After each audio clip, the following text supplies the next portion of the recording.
13 ABC. Conklin and Company with 13 ABC Action News anchor Lee Conklin. First with what's happening behind the headlines. And Take 3, our panel of political analysts. Morning, everybody. Welcome into another edition of Conklin and Company. Today in the program, the governor's budget, getting down to the nitty-gritty right now, crunch time, all of those play on words, cliches. Who gets the tax breaks?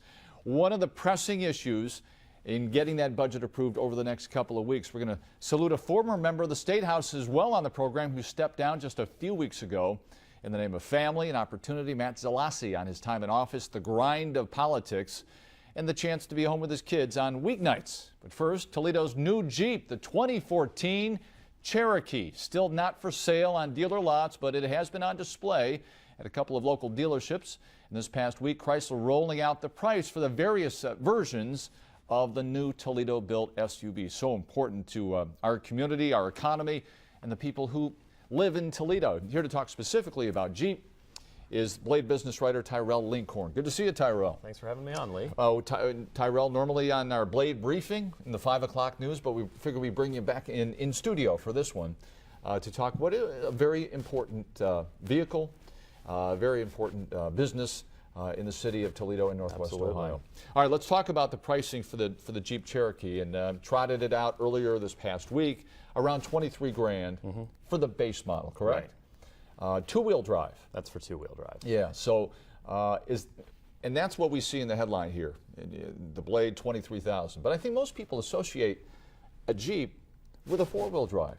Why would I want a Jeep that's two-wheel drive? Maybe you can speak to part of that. Most people will go for the four-wheel drive versions. The dealers I talked to, I mean, they were saying that when they look at their mix, most people are going to be ordering the four-wheel drive, especially in this area of the country where we get snow.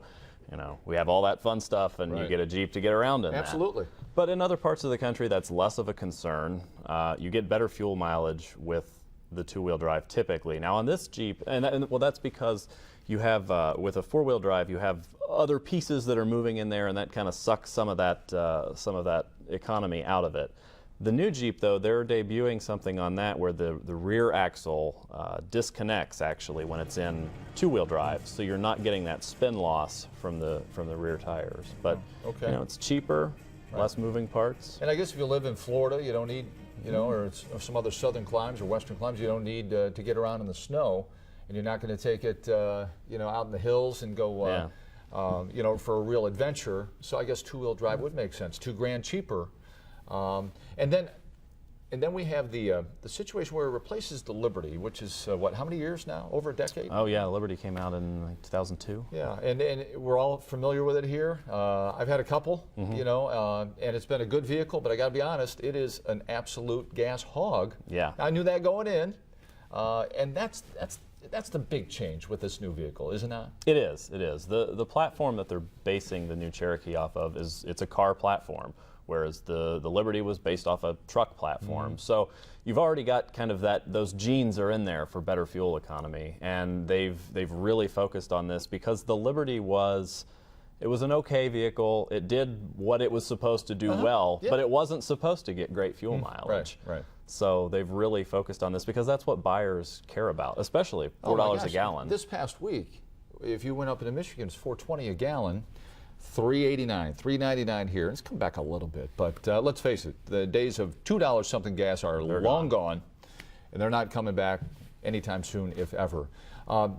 Another change, it's not the box anymore.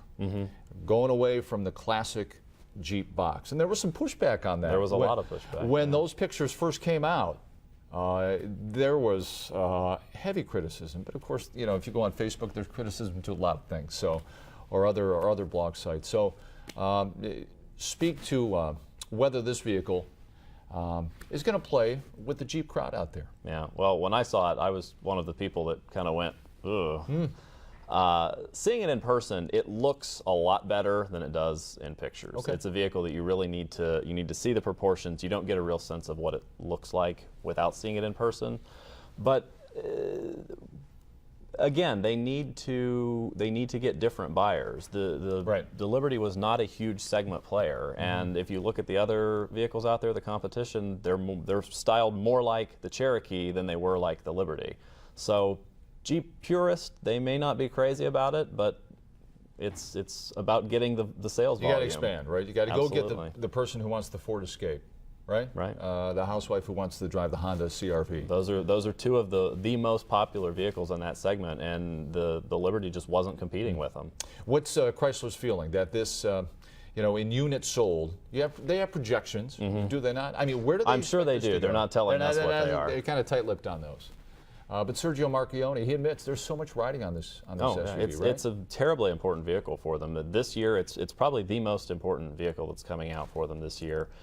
They have a lot riding on it. Again, they need that sales volume. That segment is the biggest SUV segment in the midsize. Yeah, in the U.S. and they're looking at this vehicle as having a lot of potential for global sales. The Jeep CEO Mike Manley told me at the New York Auto Show that he believes that the Cherokee could be Jeep's #1 selling model worldwide. Wow. In part because of price, because it is the Grand Cherokee is a beautiful vehicle, but it's a little pricey. Yeah. Once you go with some bells and whistles up there, no doubt about that. So, when can people finally start to buy these things? Because you talked about Chrysler being tight-lipped on how many units they expect to sell, but there have been some, I don't know if you call them delays or setbacks, but when's the car going to be for sale? Yeah, there have been some delays. The CEO of Chrysler said that they were going to start building vehicles in volume. I think it was May 23rd. It was late May. That hasn't happened. No. We're well past that, and they're building vehicles at the plant, but what are they're you hearing? not. What's going on? Well, I've heard a lot of different things, but what it really boils down to is that this is a new vehicle. It's a terribly complex launch. You have a new transmission, 9-speed. Jeep's the first one getting that Chrysler transmission. I've heard some talk about kind of trying to get all the bugs out of that. They're looking at a new engine, new four-wheel drive system, so there's a lot of stuff going on. They don't want to release a vehicle that isn't absolutely ready for the public, and they're being very careful with it. They have to hit a home run here. Absolutely. This was the New York Auto Show. You were there. Lisa Guyton was there as well. Covers the Auto Beat. What was there buzz surrounding this car? And was it positive buzz? Yeah, there was a lot. It was unbelievable the amount of people that were in there for that unveil. It was packed. And I think we'd already seen some photos of it before that, so it wasn't a total shock to everybody. But for most of the people in the room, it was the first time that we were seeing it in person. You saw it come up on that ramp, and it was a very impressive unveil, and it was for the most part positive. People were excited about it, and I think the people in the industry, maybe more so than the Jeep purists, they see this as being the direction that Jeep needs to go. No choice, right? Absolutely. You got to grow. All right, and we'll see what happens. We look forward to the day when people in Toledoans and everyone else can go out there on a dealer lot and buy one. Do we have an idea? Well, Tyrell? Chrysler has said from the beginning that it would be the third quarter of this year. Now, they gave themselves a lot of wiggle room with that. Clearly, we're not going to be looking at next month. I would say probably we're looking at late August, September, maybe September before we're really seeing them out there. But for now, they're still saying the third quarter, and that's the best they're giving us. Well, let's do it right. Yeah, make it a hit, Absolutely. Right? Tyrell Linkhorn, thanks very much for coming in. We appreciate it. Nice to have you in studio talking about Toledo Jeep. We'll come back in just a minute. Talk with Matt Zalassi, outgoing member. Well, he left a couple of weeks ago from the Ohio State House. Back in just a minute on Conklin & Company.